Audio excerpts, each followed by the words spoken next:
ಅವ್ರನ್ನ ಕೇಳಿದ್ರೆ ನಮ್ಮನ್ನು ಕೇಳಬಾರ್ದು ಅಂದರು.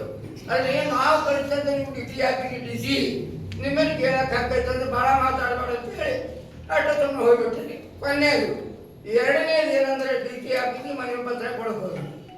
ಮನವಿ ಪತ್ರ ಕೊಡೋ ಕಾಲಕ್ಕೆ ನೋಡಿ ಸಾಹೇಬರ ನಮಗೆ ಬರಗಾಲ ಕಾಮಗಾರಿಕೆ ಮತ್ತು ದನಕರಿಕ ಮೇವು ಆಮ್ಯಾಗ ನಮ್ಗೆ ಇನ್ಸೂರೆನ್ಸ್ 2025 ಸಾಲಿನ ಇನ್ಸೂರೆನ್ಸ್ ಬಿಡುಗಡೆ ಮಾಡಿ ಬೆಳೆ ಹಾನಿ ಪರಿಹಾರ ಮಾಡಿರಿ 2 ವರ್ಷದ ಅಂತ ಕೇಳ್ತೀವಿ.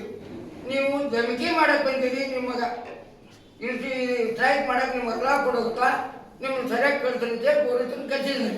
ಪೊಲೀಸರು ಕಳ್ಸೋಕ್ಕೆ ನಾವೇನಂದಿವಿ, ನಮಗೆ ಮಹಾತ್ಮ ಗಾಂಧಿ ಕಾಲದಿಂದ ಹೋರಾಟ ಮಾಡಕ್ಕೆ ಹಾಕೈತೆ, ನಾವು ಮಾಡ್ತೀವಿ, ನೀವೇನು ಮಾಡ್ತೀರಿ ಮಾಡಿರಿ. ಅವ್ರು ಕಳ್ಸಿರಿಂದ ನಮ್ಮನ್ನು ಹೊರಗೆ ಕಳ್ಸಿದ್ರಿ ಡಿಸಿ ಸಾಹೇಬ್ರಿ.